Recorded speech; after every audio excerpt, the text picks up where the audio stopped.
Esa es. Apagaremos la luz.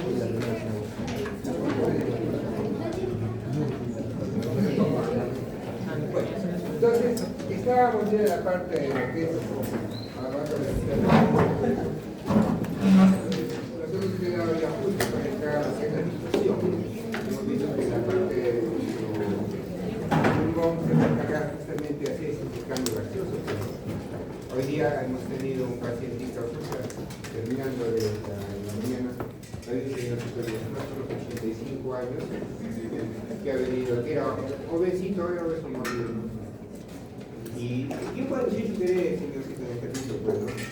Estaba con una neumonía, tenía flujo pulmonar, estaba con pérdida de alto flujo, oxígeno a gran cantidad, estaba yendo más o menos bien y hoy día súbitamente ha presentado desaturación, saturación del oxígeno. ¿Cuánto era normal? Más de 90, ¿no? Se ha ido de 22, 93, pero hoy día se ha ido a 50 en el cuerpo.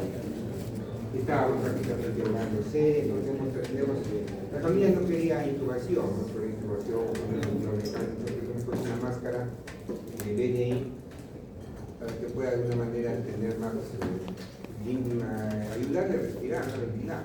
Pero al final no está en fracaso, ¿no? Esta persona le deja como 70 de saturación, de la familia pasada, probablemente en el transcurso de la tarde vaya a fallecer el síntoma. Entonces, sí, ¿no? La parte respiratoria es bien dramática, ¿no? A veces el señor, por ejemplo, ha estado con 50 de saturación y despierto, ¿no?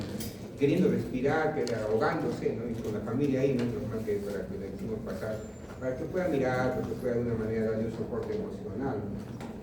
Porque imagínense estar de 50 de saturación, está ahogándose en vida, ¿no? ¿Qué le hemos puesto también? Un poquito de morfina, ¿no? Que la morfina, un opioide, para que tenga una situación de tranquilidad, más sereno. Y lo importante ahora ya que capaz tiene una enfermedad terminal es que si va a fallecer, que fallezca con dignidad, pues no muerte digna, con familia, sin dolor, sin angustia, que es lo que viene ahora.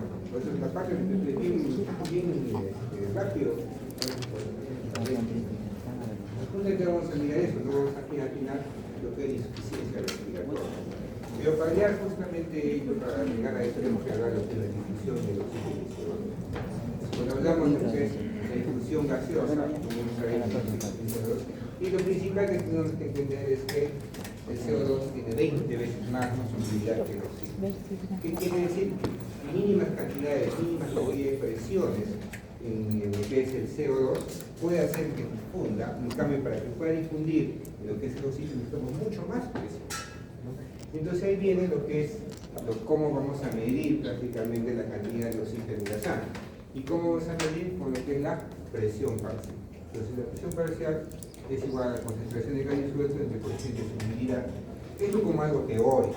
Entonces acuérdense que en las preguntas de verdadero y falso justamente va a tocar hacer esta parte las preguntas. Entonces, se dividirá en una preguntita de estas fórmulas, ¿no? Que tengamos bien en cuenta. ¿Qué otra fórmula tenemos que tener en cuenta? Esta de acá, lo que es la difusión. La difusión va a ser igual a lo que es la presión por el aire, por la solubilidad, entre lo que es la distancia y el tiempo molecular. ¿Cuál es lo que nos va a interesar? La difusión es directamente proporcional ¿a quién? A la presión. ¿Qué quiere decir? Si yo tengo más presión de un gas, va a haber mayor difusión. Entonces, ese es el principio de poner oxígeno a los pacientes. Entonces, yo le pongo oxígeno a los pacientes, ¿con qué intención? ¿Cuánto oxígeno estamos respirando? Más o menos 21%. Pero ese 21% del porcentaje es muy diferente a decir en presión parcial de oxígeno. La presión parcial de oxígeno va a salir de la cantidad de lo que es la presión atmosférica. Y la presión atmosférica a nivel del mar, ¿cuánto es? 760 milímetros de mercurio. Pero acá en Arequipa será 760 milímetros de mercurio, no, es mucho menor. Y como es mucho menor, la presión parcial de oxígeno acá en Arequipa va a ser menor. ¿La concentración será menor? No, probablemente va a ser el mismo. Pero ¿cuál es menor? Lo que va a ser menor es la presión. Y lo que nos interesa es la concentración o la presión. La presión. Pues por eso que muchos de los cálculos que nosotros hacemos en lo que es el estudio preguntar es en relación a la altura. ¿A qué altura está el equipo más o menos? A 2300. 40. Entonces, bajo ese criterio nosotros vamos a mirar. ¿Y cuánto está la presión atmosférica acá más o menos? En 560, 570, 530, de acuerdo a una serie de valores distintos, de acuerdo al lugar donde estemos. La difusión, entonces, ¿qué va a ser el porcentaje? Entonces, si tenemos una buena área, ¿cuánto de área respiratoria tenemos más o menos? 70 metros cuadrados, como hemos dicho, ¿no? Y esa área se puede, de una manera, disminuir. Por ejemplo, ¿cuándo puede disminuir esa área? Si el paciente tiene una neumonía, está con pus, prácticamente parte de un lobo inferior derecho de una, está con pus, está con neumonía, toda esa área respiratoria se perdió, ¿sí? Tenemos menos área, ¿para qué? Para que haga la difusión. Menos área, menos difusión. ¿Qué más? Entre lo que es la distancia. ¿Y por qué es interesante la distancia? ¿La distancia en qué será? ¿De dónde será? De lo que es el capilar, de lo que es el alveolo. Y esa distancia, prácticamente esa membrana, que es oxigenatoria, esa membrana de difusión, que vamos a ver más adelante, dentro de esa membrana, ¿quién está? El epitelio, lo que es el epitelio de los neumocitos, y en el centro, ¿quién está? El intersticio.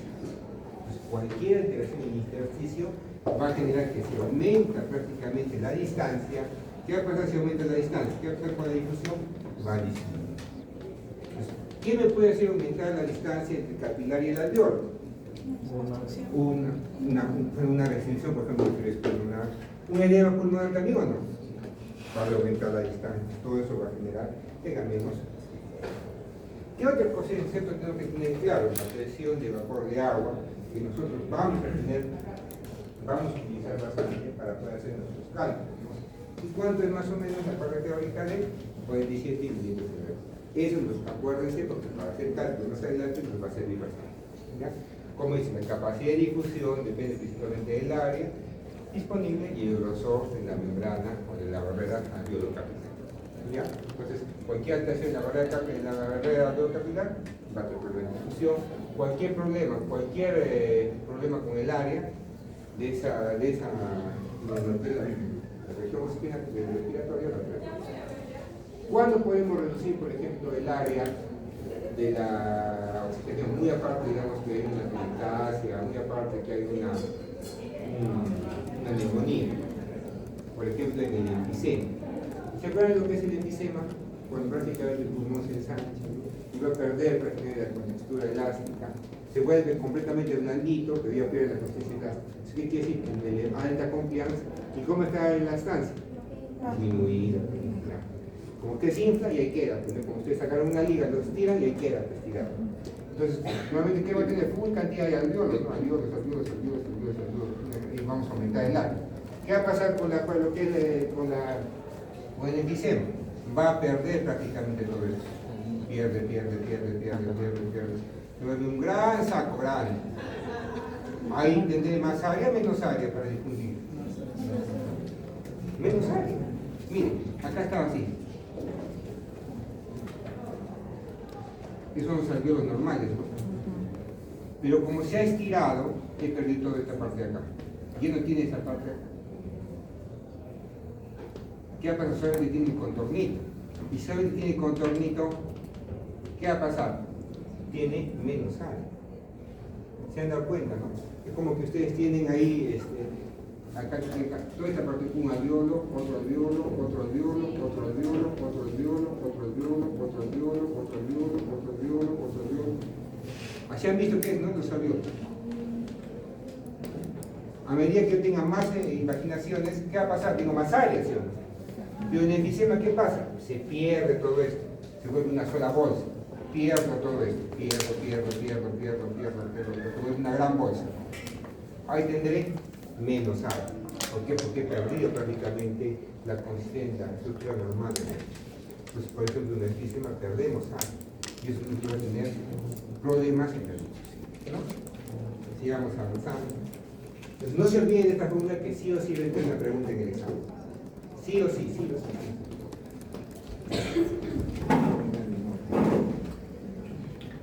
Y vamos a ver.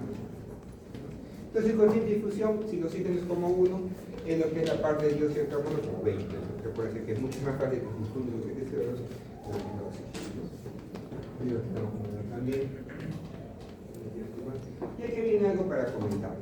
Lo que es ese ámbito en la parte del gaito, ¿no? Interesante. Entonces acá que tenemos la composición del aire normal, el aire atmosférico, y en el aire atmosférico no tenemos mucha humedad, pues lo que tenemos es el agua, 3.7%, y está en la composición de lo que es nitrógeno, oxígeno y CO2. 79, 21% que siempre conocemos, y lo que es el CO2, una mínima cantidad. Ahora acá viene la primera cuestión, aire humidificado. Cuando decimos el aire humidificado, ¿qué quiere decir? Tenemos ya agua. Entonces ya tenemos agua. ¿Y el agua cuánto nos da de presión? 47. Pero 47, ¿qué quiere decir? Dentro de lo que es total. ¿Cuánto tiene que sumar en total acá? 360, porque estamos a nivel del mar, ¿no? Entonces ya acá, si ya tengo que sellar lo que es el agua, ya resté 47 y que al final tengo que tener igual que 360. ¿Qué va a pasar con mi presión parcial? De 150, ¿cuánto va a bajar? A 149. De 597, ¿cuánto va a bajar? A 550. Va a bajar. Porque al final tengo que sumar ¿cuánto? 700. Ahora entró a la parte de nuestro cuerpo. Ya estamos en el área alveolar, dentro de nuestro cuerpo. Entonces, ¿qué ha habido de variación acá? La parte del oxígeno. ¿Qué pasó con el oxígeno? De 149 litros de mercurio, ¿cuánto bajó? A 104. ¿Por qué bajó a 104? Porque el cuerpo capta o bota oxígeno. Capta. Si capta, roba oxígeno. Si roba oxígeno, cae. ¿Sí? Cae la cantidad y lo que es la presión de oxígeno en el alveolo. En lo que es el CO2, es al revés, pues, ¿no? Si acá está en 0.3, ¿qué va a pasar cuando llegue al alveolo? ¿Qué va a pasar en el alveolo? Va a haber una eliminación de CO2. Y si eliminamos CO2, ¿qué va a pasar con el CO2? Comienza a aumentar. ¿Estamos de acuerdo? Fácil, ¿no? Por un lado, cae lo que es la presión de oxígeno. ¿Por qué? Porque en el alveolo captamos el oxígeno. Y en el alveolo, ¿qué hacemos? Eliminamos lo que es el CO2. Entonces tenemos CO2. ¿Y qué más tenemos acá? El aire expirado, o sea, lo que nosotros botamos. ¿Y qué ha pasado acá? Miren, de 104 se ha ido a 120. ¿Por qué se ha ido a 120? La mezcla. ¿Qué mezcla? De espacio muerto. ¿Acaso de frente va, digamos, de mi boca va el alveolo? No, de mi nariz no. Pero todo, la tráquea, los bronquios, la faringe, toda esa parte de acá. ¿Que ¿Cuánto va a tener de presión toda esa parte de acá de la tráquea, todo eso? Va a tener 149, ¿sí o no? En el alveolo tendrá 104, la parte más profunda del pulmón. Pero en la tráquea, ¿cuánto va a tener? 149. Entonces, al final, como se va a mezclar y como tenemos una gran cantidad en la tráquea todavía, ¿cuánto es el espacio muerto? ¿Cuántos mililitros más o menos? 150, ¿se acuerdan? 150 mililitros. Entonces se va a mezclar con la parte de el aire alveolar. ¿Y cuánto tenemos al final? 120. Igual, ¿no? 40 es en el alveolo. Pero como va a salir y se va a mezclar, ¿cuánto tendremos entonces? 26. ¿Está clara esta parte? Se van a olvidar. ¿Qué tenemos que tener en cuenta? ¿Qué les van a preguntar siempre? La presión parcial, la presión del vapor de agua. ¿Cuánto es? 45. ¿Y por qué? Es porque nosotros respiramos aire humidificado. ¿Quién se encarga de humidificar el aire? Todo lo que es la nariz, los cornetes, todo. Y también porque nosotros cuando hagamos la parte de oxigenoterapia, le ponen el oxígeno de frente al paciente. Ustedes hagan esto con el COVID, con sus familiares, ¿le ponen de frente el oxígeno al paciente? No, va a una trampita de agua. A esa trampita de agua, ¿para qué se pone? Justamente para humidificar. ¿Y por qué humidificamos el aire? ¿Por qué no le ponemos así seco nomás? Muy aparte de las presiones. Pero se queda otra parte. ¿Qué va a pasar? Como dice acá, ¿qué va a pasar si yo suponer puro oxígeno, digamos? Puro oxígeno. Entra nuestros pulmoncitos al fondo. Como está completamente seco, ¿qué va a pasar con las secreciones a nivel pulmonar? Las va a secar. Y si se seca, ¿qué va a pasar? Una flema, ya en términos que se seca en la parte de nuestro pulmón, ¿usted cree que va a salir? No, se queda ahí. Y se queda ahí, que va a generar una obstrucción. Y si genera una obstrucción, obstruye un bronquio principal, ¿qué me genera? ¿Una atelectasia o un TEP? Una atelectasia. Y si me genera una atelectasia, ¿podrá ventilar bien el paciente? Cuidado, pues hay que poner siempre un humidificador. Entonces, ¿qué diremos al paciente? ¿Cuál sería lo ideal? Humidificado. ¿Y también qué hace la nariz? ¿Solamente humidifica o también calienta? Caliente. Filtra y calienta, como dice el compañero. Entonces, caliente. ¿Qué le ponemos al paciente que está ahí en el hospital? Frío. Entonces hay que tener cuidado. Si es una gran cantidad de oxígeno que va a recibir el paciente, también tengo que calentar. Hay sistemas de calentar. Para calentar el agua. Una cascada de agua con un recipientito así como que se está calentando el té. Así genera el vapor de agua bonito para poder llevar al paciente aire humidificado y caliente. ¿Está clara esta parte? ¿Se van a equivocar? Creo que no. ¿Dónde está el examen? Digamos, igualito, acá nos habla también del tiempo en que se va a eliminar prácticamente un gas. Entonces, esto que trae a cotación a que nosotros, cuando vamos a respirar, tenemos una sustancia inicial para que podamos eliminar toda esa sustancia, por ejemplo, va a tener decimosexta para la respiración y todavía va a tener un poco prácticamente de sustancia disuelta en ese. ¿Por qué pasa eso? ¿Por qué no en la primera botamos toda la sustancia, todo ese gas? ¿Por qué no digamos la primera? Respiré, ya boté toda esa sustancia capaz mala que tengo. ¿Por qué sigue mi primera respiración? Un poquito menos. Segunda respiración, un poquito menos. Tercera respiración, un poquito menos. Y sigo, mira, hasta la decimosexta respiración todavía tenemos un poquitito. No eliminamos todo. ¿Por qué será eso? Porque si no colapsaría. Porque ahorita viene esta parte de acá, ¿no? Igualito acá. ¿Qué va a pasar acá? ¿Por qué pasaba de que de 104 se iba a 120? Por espacio muerto. Igualito, ¿por qué bajaba a 27? Por espacio muerto. Entonces, ¿el pulmón está completamente colapsado cuando hacemos respiración? No, va a quedar un volumen residual, ¿sí? Y ese volumen residual, ahí podemos así, imprimir completamente el pulmón porque está rico de la sustancia del gas. Es por esa razón que necesitamos varias ventilaciones para poder eliminar ese gas, ¿no? Entonces puede decir, ¿por qué esto se necesita varias veces? Porque tenemos un volumen residual. Y ese volumen residual, inclusive el espacio muerto que tenemos ahí, va a hacer que se demore prácticamente la eliminación del gas. Entonces, ¿por qué eso es interesante? ¿No? ¿Por qué es eso que el gas? ¿Por qué es importante? Porque es el principio que vamos a utilizar para poder eliminar lo que es el CO2. ¿Y cuándo me importará eliminar lo que es el CO2? Por ejemplo, cuando ustedes tienen una hipercapnia. ¿Qué pasa si ustedes comienzan, han jugado ya en la casa a no respirar un rato y detener la respiración? ¿Han logrado bajar menos de 90 la saturación? Difícilmente han logrado. Y después de eso, ¿qué hay? ¿Qué han hecho? Así, no puedo. Han hecho eso. Inmediatamente, ¿qué hacen? Comienzan a respirar más rápido. ¿Y por qué comienzan a respirar más rápido? Porque ¿qué se acumuló en su cuerpo? CO2. ¿Y cuál es la forma de poder eliminar el CO2? Ventilando más veces. Entonces, es lo que pasa también. Si yo tengo una ventilación normal, ¿qué va a pasar si yo disminuyo mi ventilación? ¿Qué quiere decir disminuir mi ventilación? Lo voy a hacer mucho más lento. Si hago mucho más lento, va a necesitar más tiempo en poder, que se llama, eliminar la sustancia. Lo que pasa si yo respiro más rápido, mucho más rápido, elimina esa sustancia. En este caso, ¿qué estoy hablando del CO2? Entonces, cuando ustedes tienen hipercapnia, ¿qué hacen entonces? Si la respiración está acá, ¿qué tengo que hacer? Por 2. Si estoy en 12 de ventilaciones por minuto, ¿cuánto iré? A 24. ¿Estamos de acuerdo?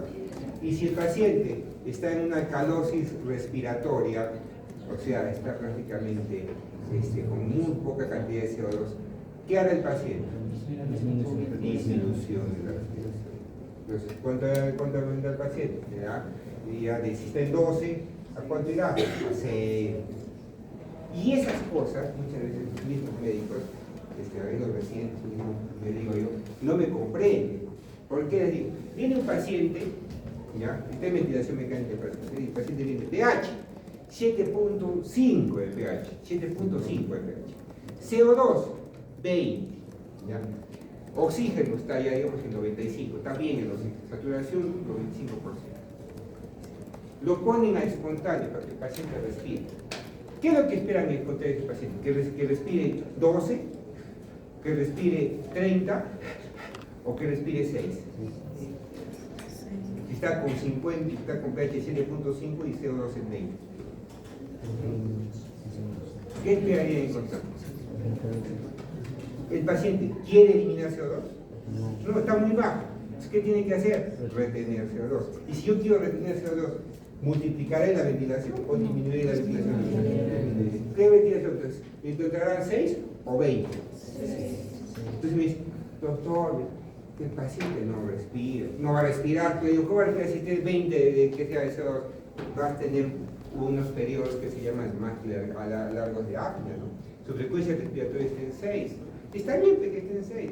Su cuerpo mismo, su seteo de su cuerpo del cerebro del paciente, está diciendo que muy bajo está el CO2, tiene que acumular CO2. O ustedes viven en alcalosis, no viven en alcalosis. Pero ese razonamiento muchas veces es difícil de comprender, ¿no? Espero que sea entendido y que haya comprendido, ¿no? Está fácil, ¿no? Entonces, si el paciente tiene hipercapnia, ¿qué tendrá que hacer el paciente con hipercapnia? ¿Pues taquipnia o bradipnia?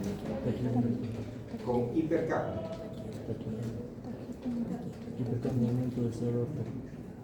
Si tengo un aumento de CO2, ¿qué tengo que hacer? Aumentar mi respiración o disminuir mi respiración. Aumentar para volverlo más. Y si tengo un paciente con alcalosis respiratoria, ¿qué tendrá que hacer el paciente? ¿Taquipnia o bradipnia? Bradipnia. ¿Para qué? Para acumular CO2 y volverlo a normal. Pero ahí viene el problema. Hay veces los pacientes que son, los pacientes a veces que tienen crisis de ansiedad o crisis de histeria, ¿no? Me he dejado, no sé, mi enamorado me ha dejado. ¿Qué hace inmediatamente? Hay caldosis, respira. A ver, cálmalo, no se va a poder. Muchas veces se puede. Lo calma, ¿no? Le viene un señorcito que estaba aquí, que empezó a que se respira rápido. A ver, cálmalo. Difícilmente. ¿Qué hacen en esos casos? Para que acumule CO2, porque está con alcohol respiratorio. Le ponen una bolsa. ¿Por qué? Para que reinale el CO2. Y si aumentamos la concentración de CO2, aumentamos el CO2 en la sangre. ¿Estamos de acuerdo? Y le damos de paso algo para que esté tranquilo, un diazepamcito, ¿no?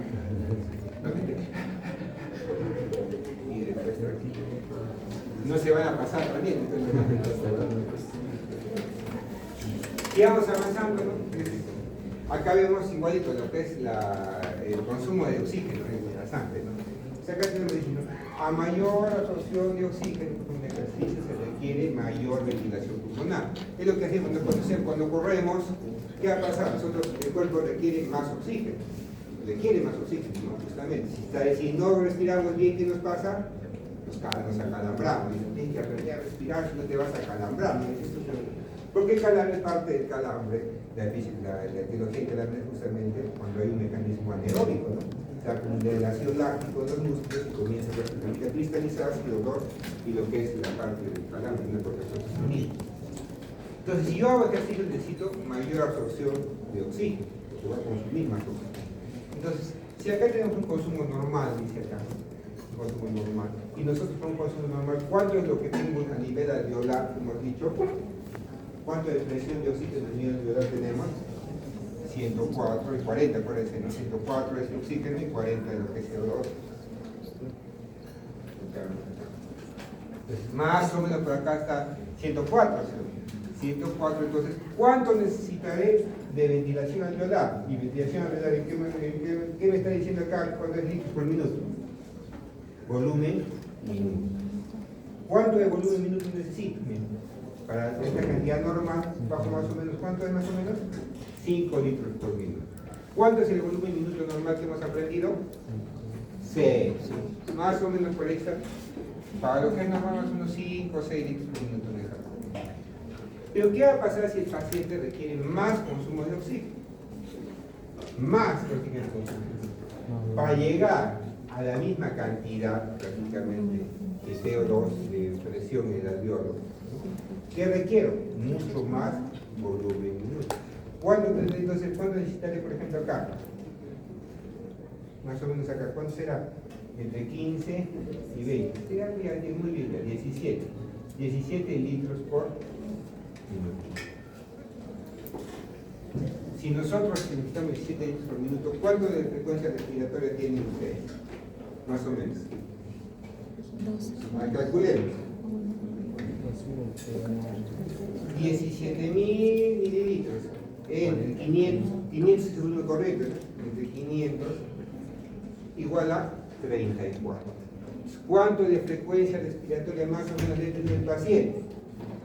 Frecuencia respiratoria. ¿Cuánto más o menos va a tener? 34 respiraciones por minuto. Y esa es la frecuencia que más o menos ustedes, cuando han hecho la maratón, cuando han terminado la maratón, ¿cómo terminan? Sí, gané. ¿O no? Entonces, justamente esa parte. Entonces, yo requiero más oxígeno, necesito más frecuencia respiratoria para poder lograr esa misma cantidad de oxígeno a nivel alveolar. Si no logro esa cantidad de oxígeno a nivel alveolar, ¿qué va a pasar? No voy a tener esa presión, y si no tengo esa presión, ¿habrá una buena difusión? Y comienza a caer mi saturación de oxígeno. Pues si ya se imaginarán si ese paciente está corriendo y no respira. Es algo imposible, no va a esperarse la persona. Entonces, más o menos, para que ustedes sepan lo que es una insuficiencia respiratoria, ustedes corran y después no respiren. Para que sepan esa desesperación que van a sentir por ese ratito, es lo mismo que va a sentir el paciente que tiene una neumonía, que no tiene oxígeno. Esa misma desesperación de poder respirar y angustia, ¿no? Entonces, es una enfermedad bien fea, ¿no? En este caso de acá, vemos lo contrario. ¿Qué tenemos acá? Lo que es el CO2. Entonces, en el CO2 nosotros queremos absorber, no, lo que queremos es eliminar. Porque mientras que nosotros corremos, requerimos más oxígeno, pero eliminamos más CO2, porque estamos corriendo, ¿no? Entonces, normalmente necesitamos, igualito acá, el punto acá, que más o menos coincide con 5 litros por minuto, que es la respiración normal, un minuto normal. Pero ¿qué pasa si yo necesito estar corriendo y yo produzco más cantidad de CO2? Entonces, para poder eliminar esta cantidad de CO2, acá para llegar a lo normal, que es 40, que más o menos es 40, lo normal, ¿no? Para hacer dólar, más o menos, ¿cuánto de volumen minuto necesito? Más o menos, igual, 17 más o menos, ¿no? Entonces, necesito una frecuencia respiratoria elevada. Entonces, si yo tengo mayor producción de CO2, ¿en qué necesito estar? ¿En bradismia? ¿En taquipnea? En taquipnea. Entonces, un paciente que tenga acúmulo de CO2, ¿en qué estará? ¿Qué pasa si está en bradismia? ¿Por qué? Porque va a acumular lo que es el CO2, y la acumulación de CO2 ¿a qué me lleva? Cuando acumulamos CO2 en la sangre, ¿a qué me lleva? Acidosis. ¿Estamos de acuerdo? Y muy aparte de eso, que el CO2 se eleva del cuerpo, ¿a dónde se difunde rápidamente? Al cerebro. ¿Y aquí me va a dar, a final de cuentas, una narcosis por CO2? Se llama liposis. Sigamos avanzando. Y acá viene algo interesante, algo bonito, ¿no? Porque esta curva de acá, fíjate, esta curva de acá, ¿para qué me sirve? No sirve, está feo. Esta curva de acá, nosotros, lo que van a ser parte crítica, les va a gustar bastante, porque esto lo conocemos como capnografía. Entonces, esto es la famosa capnografía. Entonces, cuando ustedes ven los monitores ahí en la UCI, entonces, parte de esos monitores tienen esta curva. Esa curva, ¿cómo se va a llamar? Capnografía. ¿Cómo se llama el monitor que estábamos viendo? No me acuerdo.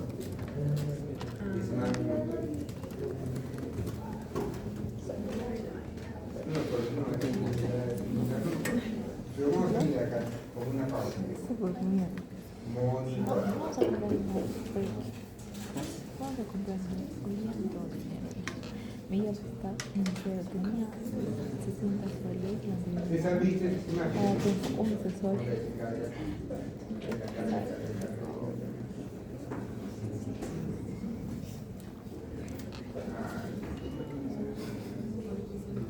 Acá.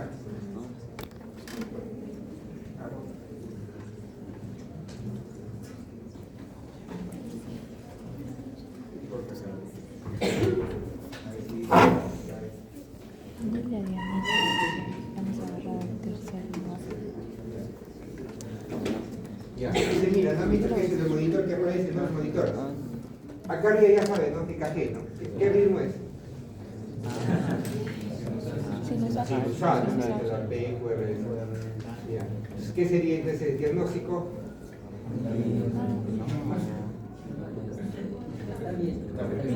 ¿Cómo que está en la comunidad? Bradicardia sinusal, no bradicardia sinusal, no se olviden, bradicardia sinusal. Esto es lo que vamos a mirar ahora. ¿Y qué tiene acá abajo lo que es? Esta curvita. ¿Qué es eso?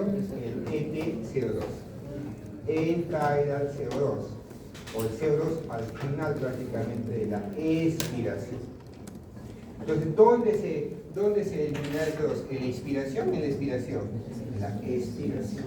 Entonces, esto es viene un sitio donde no hay CO2, comienza a elevarse, llega a un punto máximo hasta acá, y acá, este punto de acá, lo más alto posible, es lo que se llama ET02. ¿Cuánto me dice que tiene? 26. ¿Por qué sirve eso? Porque el CO2, al final, al último puntito de lo que es esta expiración, ¿a qué me asimilará? ¿A qué simulará? ¿Al CO2 de la tráquea, del bronquio o del alveolo? Del alveolo. ¿Y para qué me sirve que se llama, que sea igual que el CO2 del alveolo? Porque en el pulmón, ¿qué va a pasar con el CO2? Se van a igualar prácticamente ¿con quién? ¿Con el CO2 de quién? ¿De la sangre o no? Y si yo sé que este punto del alveolo es 26, ¿cuánto más o menos será el de la sangre? 26. Porque va a estar en equilibrio, ¿sí o no? Porque estas líneas donde el alveolo está justamente hablando de la membrana alveolo-capilar, estamos hablando justamente de que hay una buena difusión. ¿Cuántas veces más se difunde el CO2 que los hilos? 20 veces más. Entonces, para eso me sirve. ¿Y para qué me serviría entonces tener ese CO2 aparte de eso? Fácil. Si el paciente está acá con 80 de CO2, de TCO2, ¿se preocupa o no se preocupa? Sí. Porque si está en 80 de TCO2, ¿qué dirán ustedes? Que está en acidosis respiratoria. ¿Qué tienen que hacer entonces inmediatamente? Barrer ese CO2. ¿Cómo lo barren ese CO2? Aumentando el volumen minuto, disminuyendo el volumen minuto. Aumentando el volumen minuto. Entonces, después de aumentar el volumen minuto, está en 60. ¿Qué hice? ¿Falta, o está bien o te da falta? Falta un poquito. ¿Necesitan sacar agas? No. Para eso es, justamente. Porque eso me guía para poder ver justamente este monitoreo. Ya no necesito sacar agas. Ya sé que está bajando. Ya sé que está mejorando lo que es el CO2. Entonces ya sé que la acidosis está mejorando, ¿no? La acidosis, pero el pH está mejorando. ¿Estamos de acuerdo? Entonces, para eso sirve ese TCO2 y nos muestra justamente el libro, eso, ¿no? Entonces, acá regresemos a la imagen del libro, ya he comprendido esta parte. ¿Qué es en esta parte de acá entonces cuando esté el paciente en inspiración? Y en inspiración, ¿qué tenemos ahí? Lo que es el espacio.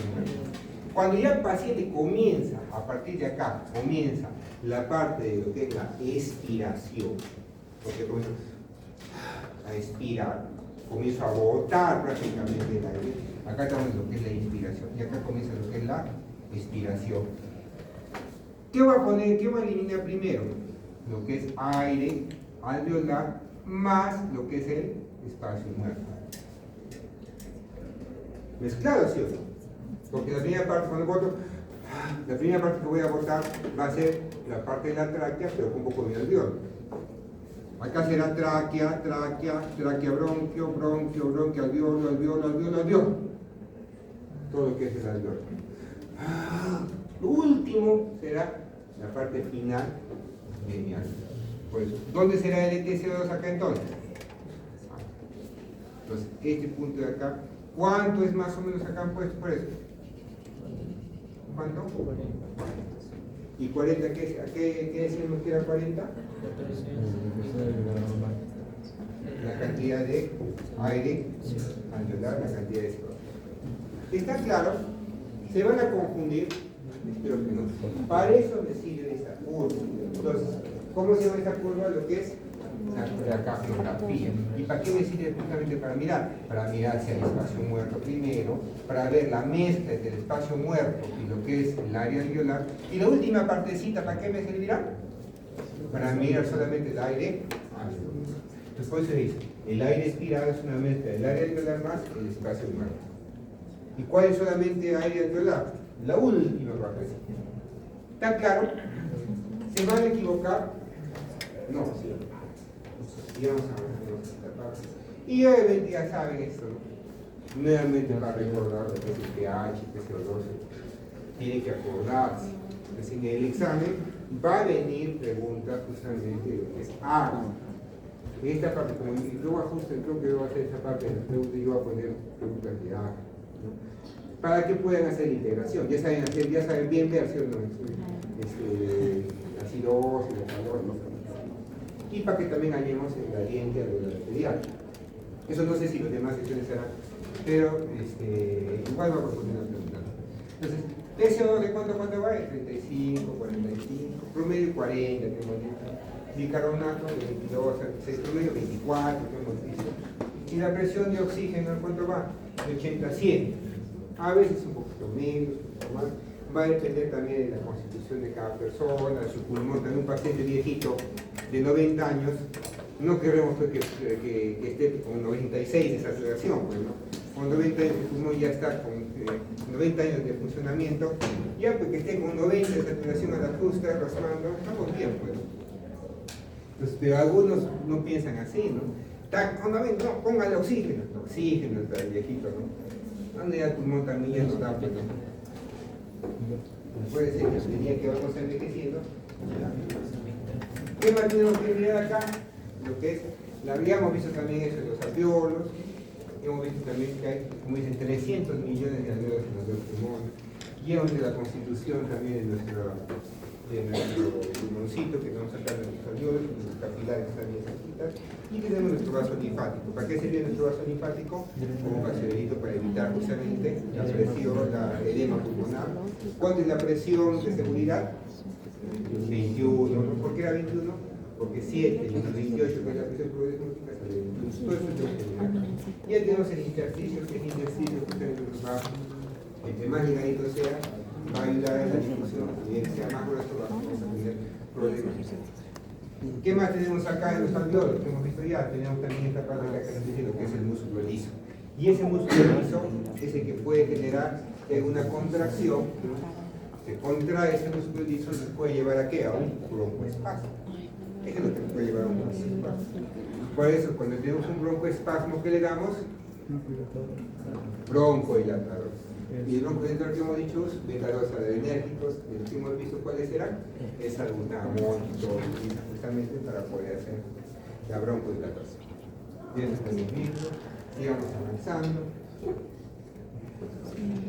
Y la membrana respiratoria, que esto se define como verdadero o falso, y también la relación. Primero con que comenzamos con el surfactante, ya acá en el alveolo hacia la capilar, después viene el epitelio alveolar. Entonces, después de ello, ¿qué viene? Lo que es la membrana basal epitelial, el espacio intersticial, donde hay problemas de fibrosis, lo que es el edema pulmonar, que estamos acá, membrana basal capilar, y por último tenemos ya el epitelio capilar. Esto de acá es donde se daña muchas veces nuestro pulmón. Membrana basal capilar, membrana basal. ¿Se acuerdan también dónde había membrana basal? En el riñón. ¿Se acuerdan del riñón? ¿Y qué pasaba en el riñón, en la membrana basal, cuando teníamos una inflamación, por ejemplo, la vasculitis? iban los inmunocomplejos y dañaban justamente la membrana basal. O había anticuerpos contra la membrana basal, glomerular. ¿Y qué diferencia entonces con la membrana basal? Prácticamente va a ser similar. Y como también son similares, hay patologías que a veces atacan al riñón y también de pasadita de taquito atacan al pulmón. Triste la vida, ¿sí o no? Triste. Entonces, ¿cómo se llamará eso? Síndrome pulmón-riñón. ¿Cuántos pacientes vienen con pulmón-riñón? ¿Qué quiere decir? Tiene una vasculitis y tiene una falla renal. Viene con falla renal y también viene con falla respiratoria. Y al final termina teniendo una hemorragia arterial difusa, digamos, por daño justamente a nivel de sitio. Entonces, acuérdense que puede también dañarse esta membrana basal justamente por mecanismos autoinmunes. Entonces, ¿cuándo van a hacer eso? Cuando hagan neumofunción, cuando hagan neumología, ¿no? Medicina 1, 2, 3, 4, 5, no sé cuántas medicinas tienen. En una de esas van a hacer justamente la vasculitis, ¿no? Y van a mirar cómo ataca justamente a este nivel. Lo importante es que conozcamos cómo va a funcionar. Una de las principales es, por ejemplo, la hemorragia alveolar difusa. Comienza a dañarse todo lo que es justamente esta membrana respiratoria y comienza a sangrar prácticamente el alveolo. Sangrar el alveolo. ¿Se acuerdan? Algo también pasaba igual cuando teníamos un síndrome nefrítico. El síndrome nefrítico sangraba el glomérulo, ¿sí? Y teníamos hematuria dismórfica o isomórfica. Dismórfica también, ¿no? Igualito, si daño acá, comienza a sangrar el alveolo, entonces si comienza a sangrar el alveolo, ¿dónde sale la sangre? Por aquí. Entonces, comienza a sangrar justamente en puntos sanguinolentos, y al final el paciente puede tener una hemoptisis, que es el sangrado, que al final tiene una insuficiencia respiratoria secundaria, una hemorragia alveolar difusa, por una vasculitis justamente secundaria y digamos, un síndrome de pulmón-riñón. ¿Está claro? No se olvide, y esas patologías son muy mortales, ¿no? Entonces, al final, ¿cuál sería la solución? Si en la vasculitis le damos corticoides, ¿se acuerdan corticoides? Pulso, metilprednisolona, es lo que hemos hablado. ¿Qué le daremos también si ataca el pulmón? Igual, pues, pulso, metilprednisolona. Y ya se imaginarán qué pasará con el paciente si tiene por ahí una bacteria, ¿no? Si está con pulso de metilprednisolona y por acá tiene una bacteria de estafilococo, Klebsiella, Acinetobacter, E. coli, ¿qué tiene en ese lugar? Calorcito, humedad, proteínas, todo para que crezca gran cantidad de bacterias. Y como le hemos puesto corticoides, ¿qué hace corticoides? Disminuir la respuesta inflamatoria. ¿Podrá defenderse el cuerpo? No. Neumonía, y muchas veces los pacientes mueren por neumonías. Por eso viene el problema. Hay que tener bastante cuidado cuando sigamos avanzando. Para la actividad de la difusión, ya le hemos hablado, ¿no? Porque nuevamente el área, el coeficiente de difusión que hemos visto, la diferencia de presiones, y en rojito, ¿por qué le he puesto? Porque es inversamente proporcional a qué? Al grosor de la. Entonces, acuérdense por favor, bien esta columna, ya lo hemos explicado. Vamos avanzando. Y entramos justamente a lo que es la ventilación y perfusión. Entonces, este gráfico de ventilación y perfusión, ¿no? Es algo fundamental para que se dé el intercambio gaseoso.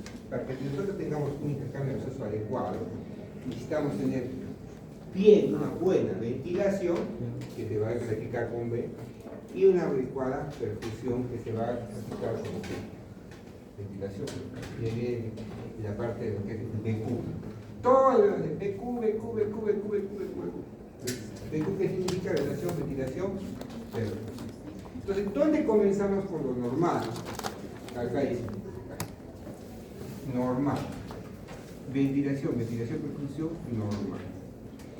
Y para que sea normal esa relación ventilación-perfusión, dice área alveolar, dice normal, por ejemplo. ¿Qué tenemos acá?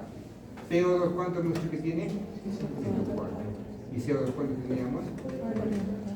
Pero si tenemos esos valores normales y hay una buena ventilación y una adecuada perfusión, o sea, llega sangre, llega a aire a ese lugar, entonces vamos a tener todo compensado. ¿Cuándo vienen los problemas? Cuando vamos para el cero o cuando vamos para el límite.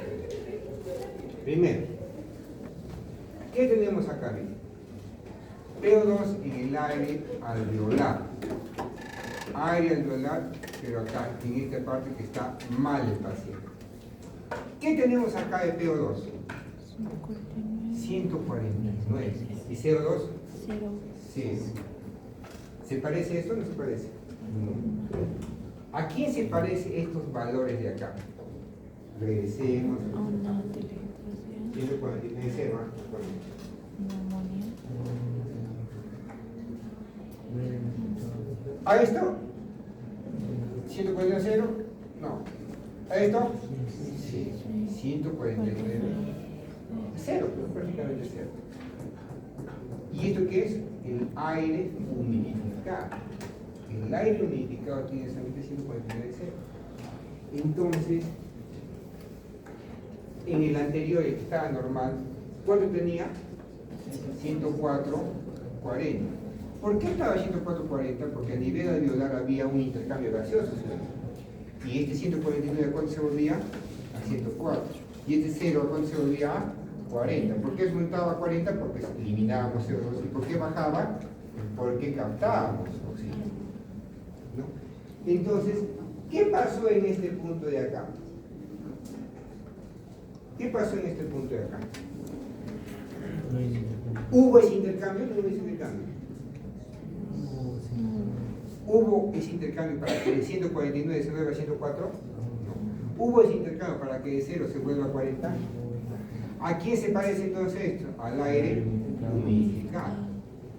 Entonces, ¿cómo va a ser posible que el aire alveolar sea igual que el aire humidificado?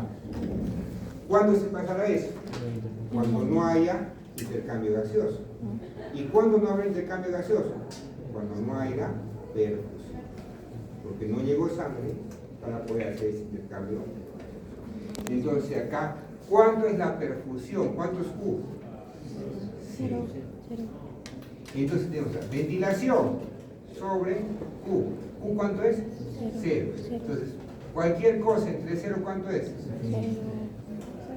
Entre 0, ¿cuánto es igual? Indeterminado, no lo sabemos. ¿Qué será? Han hecho matemáticas, ¿sí? ¿Cuánto es cualquier número entre 0? No existe. La calculadora te ofende, no hagas esas cosas. Entonces, ¿de dónde sale pi infinito? ¿Están locos? No. ¿De dónde sale este infinito? Fácil. Ventilación sobre perfusión. Ventilación, ya lo que ponemos 1 como ventilación. Sobre perfusión. 0 tiene que ser acá, perfusión hemos dicho no 0. Pero este 0 puede ser 0.01, no. ¿Tiende a 0 o no? Entre 0.01, ¿cuánto será? 1 entre 0.01.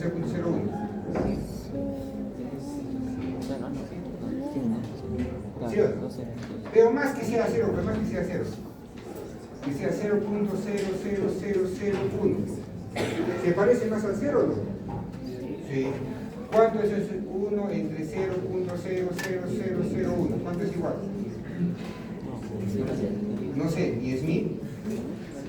Ya. 1, 2, 3, 4, 5. 100.000. Pero más, pues más. 0.00000000000000001. ¿Cuánto será 1 entre 0.000000001? ¿Cuánto será? 1 con 0.000000000. ¿Y esto a qué tiende? Tiende al infinito. ¿Estamos de acuerdo?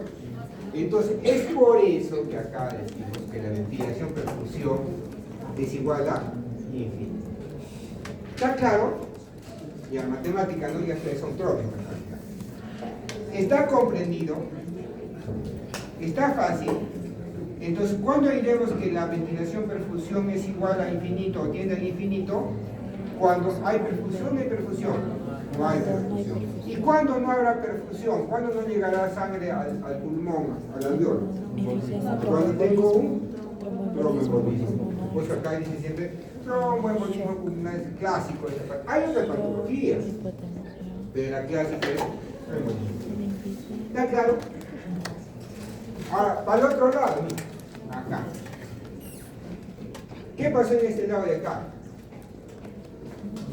CO2, 40. CO2, 45. ¿Se parece a este lado? ¿Se parece esto? No. ¿A quién se parece esto? A la sangre venosa. ¿Y la sangre venosa cuánto tenía el PO2? 40. CO2, 45. A la sangre venosa. Esto se parece a la sangre venosa. Entonces, ¿cómo el aire alveolar va a tener lo mismo que la sangre venosa? Para que tenga el área alveolar lo mismo que la sangre venosa, ¿qué quiere decir? ¿Se ha ventilado o no se ha ventilado el alveolo?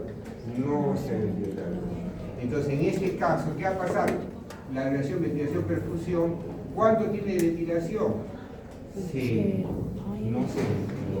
Y como no se ventiló, llegó la sangre venosa al alveolo, hizo su intercambio y no le importó. Por eso quedó igual que la sangre venosa. ¿Estamos de acuerdo? Entonces, cero entre cualquier cosa, cero. Pues acá dice cero. ¿Está claro? Entonces acá viene esta parte. Ventilación perfusión. Uno que está prácticamente lo normal. ¿Qué va a pasar acá? Cuando hay baja, acá hay una acción de la perfusión prácticamente. No hay prácticamente lo que es la ventilación. No hay ventilación. Cero prácticamente. Y en este caso, como dice acá, grano, ¿no? O tiene que ser al infinito cuando no hay perfusión. Clásico ejemplo, acá tenemos un tromboembolismo pulmonar. Acá, por ejemplo, una obstrucción, una neumonía, una circulación. ¿Está comprendido? Espero que esté comprendido porque eso nos va a ayudar para tener muchas cosas. Sigamos avanzando. Sigamos avanzando.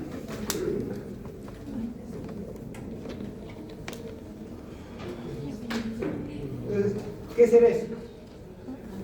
Una embolia pulmonar.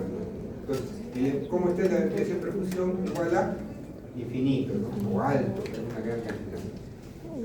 Este es el tronco de la pulmonar, ¿no? Y ya están las dos ¿qué tipo de shock nos dará? Obstructivo. También nos va a dar una insuficiencia respiratoria, ¿no? O una relación ventilación-perfusión que tiende a él. Sigamos avanzando acá. Y pasamos a lo que es el transporte. ¿Descansito? Sí. Descansito.